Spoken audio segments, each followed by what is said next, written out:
Кутмандуу кечиңиздер менен Түз эфирде күндөмү маалыматтык программасынын толукталган чыгарылышы. Аны мен Адина Байышбекова тааныштырам. Саламатсыздарбы? Алгач бүгүнкү чыгарылыштын кыскача мазмуну менен таанышыңыздар.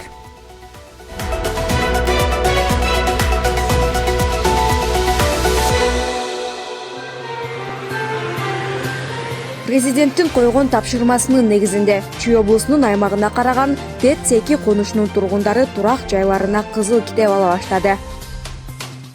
Кыргызстандын ири шаарларында жаңы жылдык палатын орнотуу, кооздоо иштери аягына чыгайын деп калды. Ал үчүн жергиликтүү казнадан миллион сомдогон акча жумшагандар бар.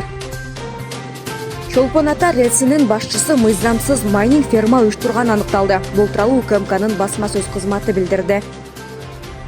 Мыктылар маектеш сырдашыңар. Президент телерадио кызматкерлерин кесиптик майрамы менен куттуктады.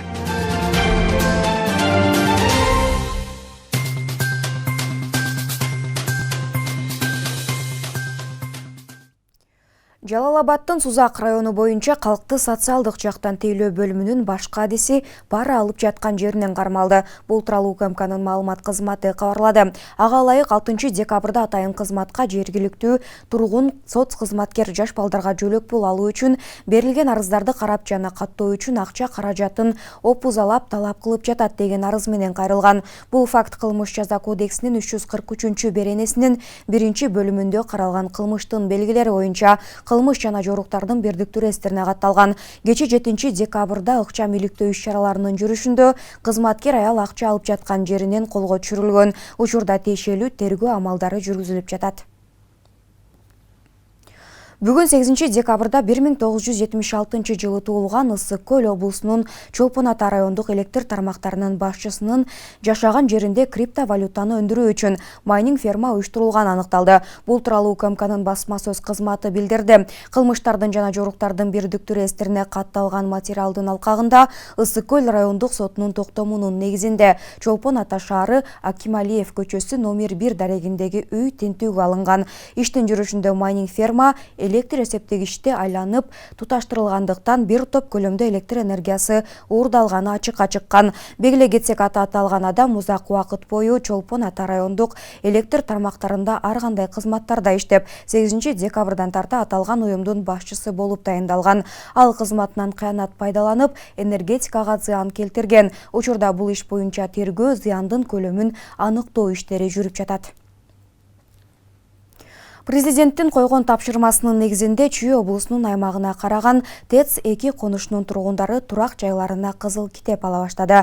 Аны бүгүн президенттин Чүй облусундагы ыйгарым укуктуу өкүлү болуп тапшырды. Жашоочулардын кубанычында чек жок. Алар бул күндү 20 жылга жакын убакыт күткөн. Теманы кабарчы узгантат. Президент Садыр Жапаров бир нече күн мурун Бишкек шаарындагы ТЭЦ-2нин жанында пайда болгон конуштун жашоочулары менен жолугушкан. Жолугушуу жүрүшүндө тургундар 20 жылдан бери турак жайларына кызыл китеп ала албай, акыры үмүттөрү үзүлгөндүгүн белгилешкен. Мамлекет башчы бул үчүн карапайым калктын күнөөсү жок экендигин, аларга бир кездери жер саткандар айыптуу экендигин айтып, 10 декабрга чейин элге кызыл китеп чыгаруу тапшырмасын катуу койгон. Бүгүн эртең кечке чейин токтом чыгарып бересиңер. Кабминдин чечимин чыгарып бересиңер. Местный власть постановление өткөрүп берет. Так, андан кийин силерге канча убакыт керек? Бизге где-то в течение 3 жума. 3 жума эмнеге канчалык? Процедура ушундай болот. Согласование канча эле бери калган демекте. 3 жума. Так, 3 жума болсо бүгүн 15-и. Анан кийин 15-и. Где-то бир декабрдын бир 10-дорунда уже кызыл китеп берип баштайт десиңер, да? Бүгүн ТЭЦ-2нин жашоочулары үчүн кубанычтуу күн болуп калды. Мамлекет башчынын тапшырмасы аркасында кызыл китептер бериле баштады. Аны президенттин Чүй облусундагы ыйгарым укуктуу өкүлү тапшырды.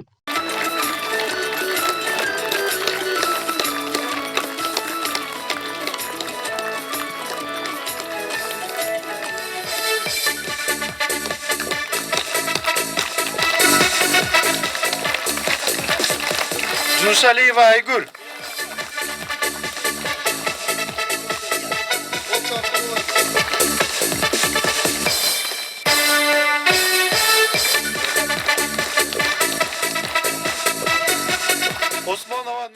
Президенттин Чүй облусундагы ыйгарым укуктуу өкүлүнүн айтымында трансформация маселеси ушул күнгө чейин курчпойдон калып келген. 20-30 жыл аралыгында жерлер сатылганы менен аны документтештирүү жоопкерчилигин эч ким алган эмес. Жакын арада президент өзү 2 жолу ушул жерге келип, силер менен баарлашып, сүйлөшүп, мына бүгүнкү куттуу күндү, майрамды силерге тартуулап отурат. Өткөндө президент өзү бизге тапшырма берип, 10 декабрга чейин кызыл китептерин жана үйдүн документтерин тапшырып бересиңер деп тапшырма бердиле. Баарыңар билесиңер. Ошонун алкагында бүгүн атайын президент өзү барып, менин атыман эл менен баарлашып, тапшырып келесиң деп жиберип отурат. Бул күндү көптөн күткөн үй бүлөлөрдүн сүйүнүчүндө чек жок. Алар президентке ыраазычылык билдиришүүдө. Биз бул үйдү 2010-дон бери сатып алганбыз. Азыр балдарыбыз жашайт бул жердечи. Анан документин ала албай жүргөнбүз бул убакка чейинчи. Садыр агайга рахмат ушу элдин көйгөйүн чечип бергенине.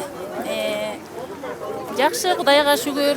Айылдагыларга, өзүбүздүн кошуна, бул тесекидеги кошуналар баарыбызга майрам болуп атат буйруса. Ушу 16 жылдан бери элибиз кызыл китепке ээ боло албай, кайра арызданып талашпаган, ораздамаган жери жок болчу.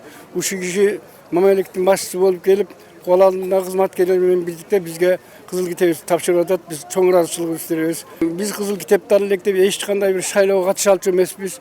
Больницаларга көрүнө алчу эмес, себеби документибиз толук болбогондуктан керек болсо паспорт алуу да кыйын болуп жүргөн. Азыр жакшы болду. Мындан ары ушу документтештирип, мыйзамдуу Кыргызстандын гражданы катары баардык мыйзамдуу иштерге укукту катыша ала турган милдетибизди көрүп атабыз. Чоң рахмат, силерге жалпы аманчылык болсун. ТЭЦ-2-нин айланасы Орок айылына карайт. Квартал жетекчилери, көчө башчыларынан турган комиссия түзүлүп, жалпы документтештирүү иштери дагы да жүрүүдө. Айрым жашоочулар талап кылынган документтерди кечиктирүүдө, бирок аларга да кыска убакытта кызыл китептери колуна тиет. Эң негизи мынакей азыр үйүнөн эме документтер керек экен.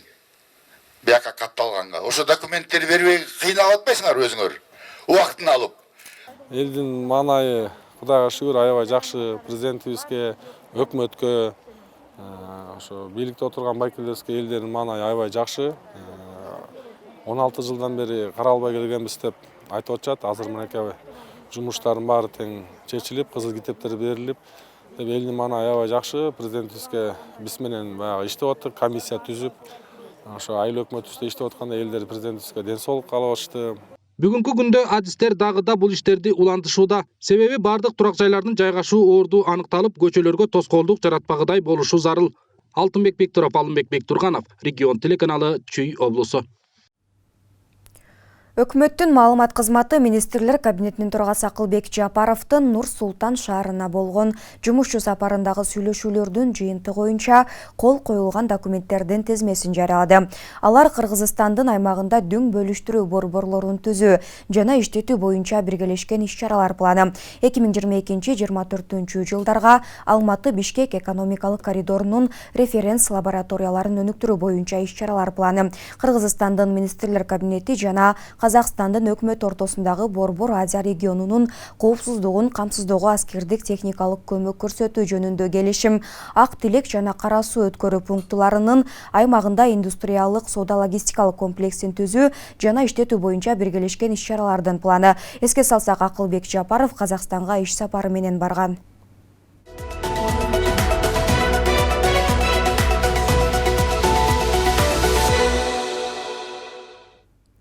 Мамлекет башчы Садыр Жапаров Кыргызстанда жол кыймылы коопсуздугун камсыз кылуу боюнча кечиктирилгис чаралар жөнүндө жарлыкка кол койду. Бул тууралуу президенттин маалымат кызматы кабарлады. Билдирмеге караганда аталган документ жол коопсуздугун жогорулатып, жабыркагандардын санын, жол кырсыктарынын кесебетин азайтуу максатында кабыл алынган. Ошондой эле Ички иштер министрлиги жол кыймылы коопсуздугун камсыз кылуу чөйрөсүндөгү жооптуу мамлекеттик орган болуп аныкталган. Ички иштер министрлигине жүктөлгөн милдеттер айдоочулар курамын каттоо, автоунааны башкаруу укугуна ээ болуу үчүн квалификациялык экзамендерди өткөрүү жана кабыл алуу, айдоочулук күбөлүк берүү, автомектептердин ишин лицензиялоо, жеңил автоунаа менен жүргүнчү ташууну лицензиялоо, жүргүнчүлөрдү ташуу чөйрөсүндөгү ишти лицензиялоо. Мындан тышкары министрлер кабинетине материалдык техникалык базасын жакшыртып, штатын көбөйтүү тапшырмасы берилген. Өкмөт жарлыктан келип чыгуучу мыйзам долбоорлорун жогорку кеңештин кароосуна белгиленген тартипте киргизиши шарт.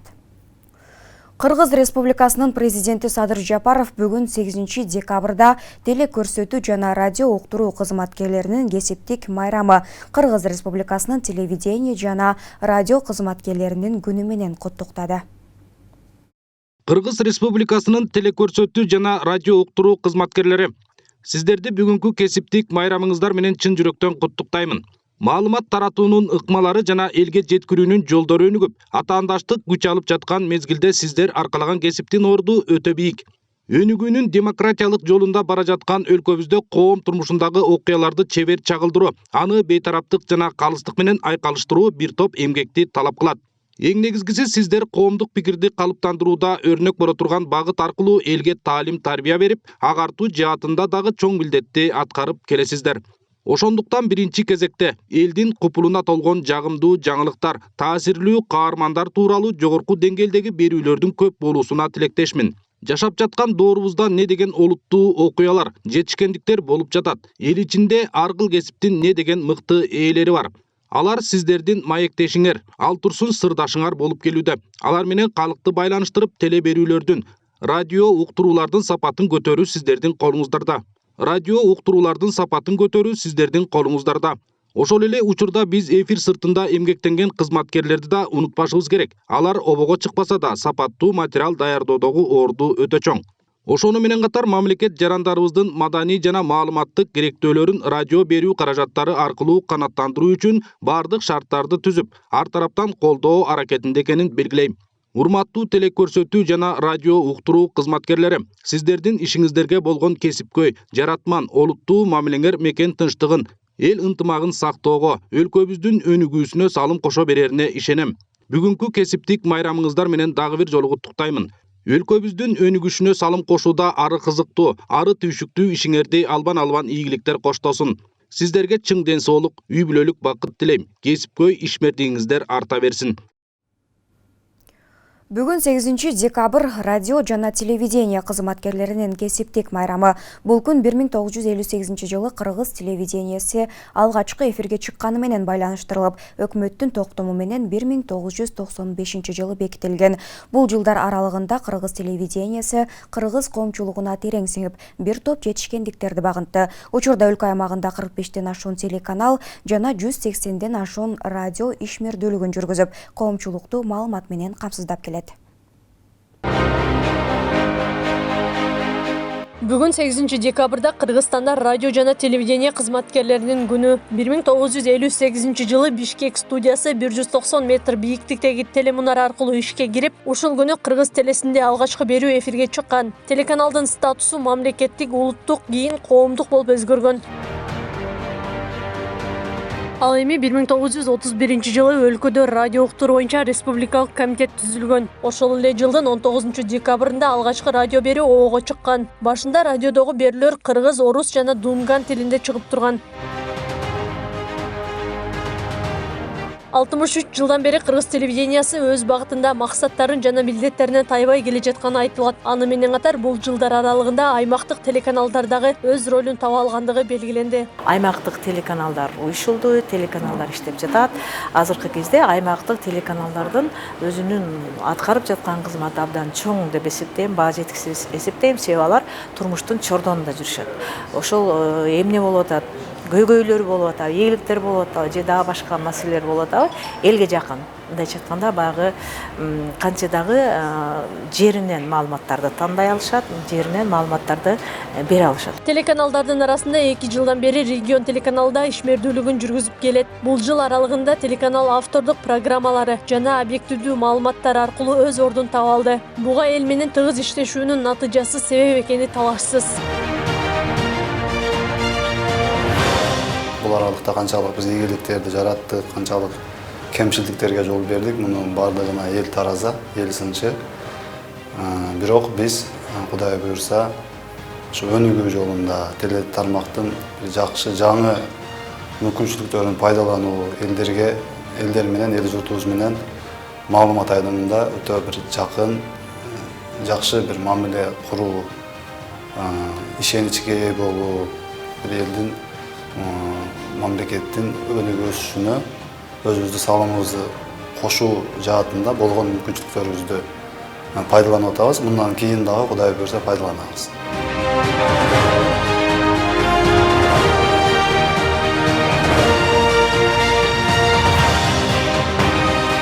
Мен жалпы эле ошол Кыргызстандагы телевидение кызматкерлерин бардыгын, кесиптештерибиздин бардыгын бүгүнкү кесиптик майрам менен чын жүрөктөн өзүмдүн атыман жана телеканал, регион телеканалынын атынан куттуктап өтөм. Бул кесиптик майрам 1995 жылдын 23 декабрында өкмөттүн токтому менен бекитилген. Кошумчалай кетсек, Кыргызстанда 180ден ашуун радио жана 45тен ашык телеканал Юстиция министрлигинин каттоосунан өткөн. На телеканале «Регион» подводим итоги недели. Акылай Карабаева, Замирбек Тойчубаев, «Регион».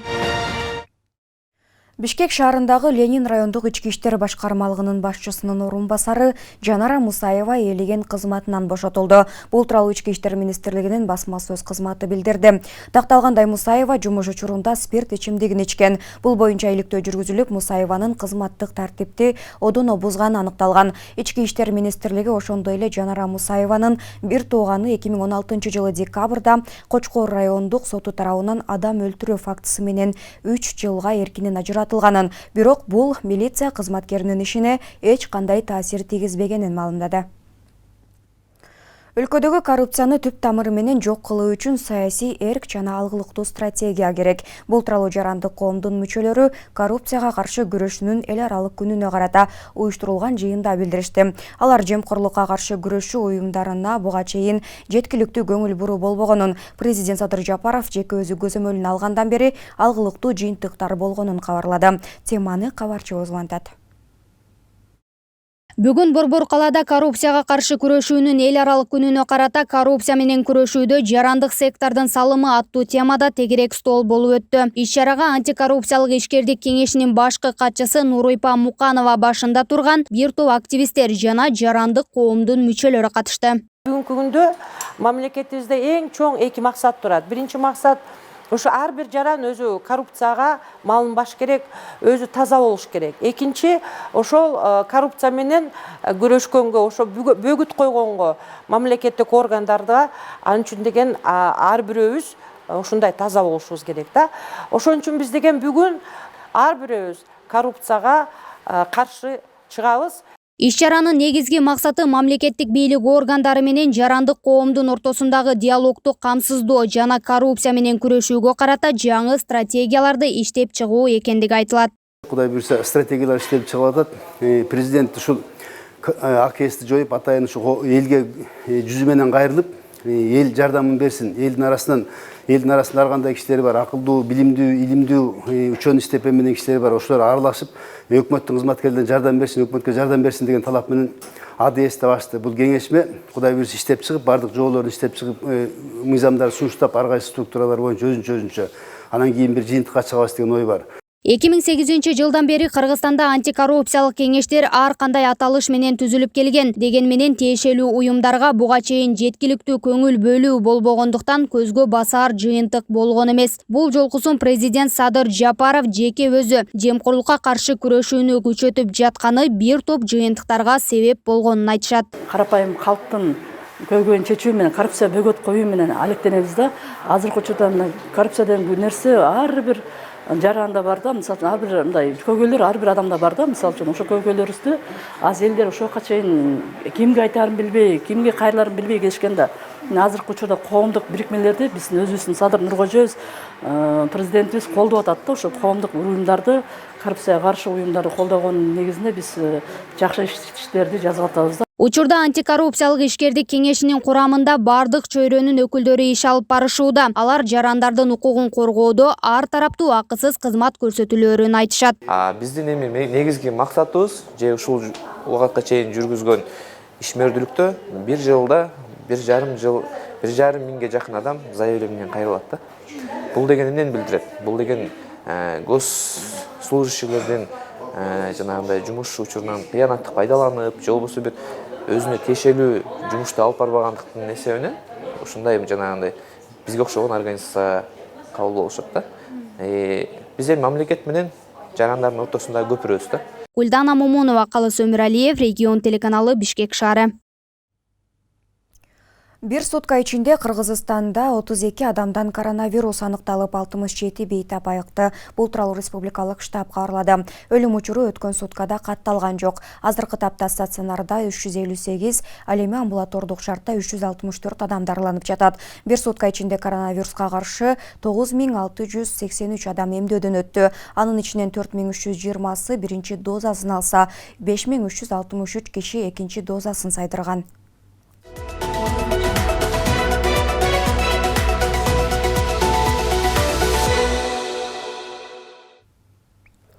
Ош шаарында эл жана турак жай фондун каттоо боюнча комиссиянын жыйыны өттү. Ага мэр Алмаз Мамбетов тийиштүү тармактардын жетекчилери катышты. 2020 жылы ишке ашырылышы керек болгон эл каттоо пандемияга байланыштуу жылдырылган болчу. Эми 2022 жылдын 25 мартынан 3 апрелине чейин өткөрүү чечими кабыл алынды. Ага байланыштуу эл жана турак жай фондун каттоо тууралуу эл арасында маалымат жеткирүүнү колго алуу, эл каттоого керектүү бардык шарттарды түзүү тапшырмасы берилди. Эскерте кетсек, эл каттоо жана ар 10 жылда өткөрүлө турганын эзилдөө. Кыргызстанда акыркы жолу 2009 жылы каттоо иштери жүргөн. Ош шаарынын мэриясы радио жана телевидение кызматкерлерин сыйлады. Бүгүн 8 декабрь радио жана телевидение кызматкерлеринин күнү белгиленүүдө. Ага карата Ош шаарынын мэри Алмаз Мамбетов бул аймакта ишмердүүлүгүн жүргүзүп, келген телеканал радио кызматкерлерин кесиптик майрамы менен куттуктады. Шаар мэриясы менен тыгыз кызматташып, мында жасалып жаткан жумуштарды коомчулукка жайылтууда салым кошуп келген кызматкерлер сыйланды. Кала башчы түшүктүү жана сыймыктуу аркалап келген чыгармачыл инсандардын ишине ийгилик каалап, Ош мэриясы жалпыга маалымдоо каражаттары менен иштешүүгө дайым даяр экенин билдирди. Кыргызстандын ири шаарларында жаңы жыл балатыны орнотуу кооздоо иштери аягына чыгайын деп калды. Ал үчүн жергиликтүү казынадан миллион сомдогон акча жумшагандар бар. Муну менен калаанын борбордук аянттарын жомоктогудай кылып жасап, тургундарга майрамдык маанай тартуулоо болуп саналат. Кезектеги материалда 3 шаардагы балатыга кеткен каражат жана жасалгоолор боюнча кенен сөз болот. Ош шаары жаңы жылды өткөрүүгө шаар казынасынан 2 миллион 460 миң акча каражатын жумшайт. Анын 78 миңине 31 метр бийиктиктеги балаты тургузулууда. Кала бийлиги бул жылы борбордук аянт өзгөчө жомоктогудай кооздолуп, артыкчылыктар көп болор айтылды. Биз ёлка эле коюп, анан фотозона эле даярдап койчу элек. Быйылкы жылды өзгөчөлүк кылып атабыз. Бул биринчиси ошол могу Лелин биздин ушул ёлканын оң тарабында эме болот, кафе, ресторандар болот. Андан сырткары ушу жаш балдар ойночу, аттракциондук оюн зоокторду ойночу бир эмелер келет. Жаш балдарга бир ыңгайлуу бир аттракциондор келет. Андан сырткары мына сол жакта фотозона деп атабыз. Фотозонадан сырткары динопаркты дагы ушул жакка алып келебиз. Өзгөчөлүгү быйыл ошол игрушкалар илинет. Андан сырткары баягы элик, баягы Аяз ата менен ошо элик ошо ёлканы айланып учуп аткан эмесин беребиз. Ушул тапта Жалал Абад шаарында да жаңы жылдык балаты тургузулуп, кооздоо иштери аткарылууда. Балатыны жасалгалоо шаар көчөлөрүн кооздоо үчүн жергиликтүү казынадан 612 миң сом бөлүнгөн. Маалыматка ылайык балаты 15 декабрда жандырылат. Быйылкы Жалал Абад шаарында жаңы жыл майрамын өткөрүү үчүн 465 миң сом акча каражаты бөлүндү. 28 декабрь күнү биз мэрдин балатысын өткөрмөкчүбүз.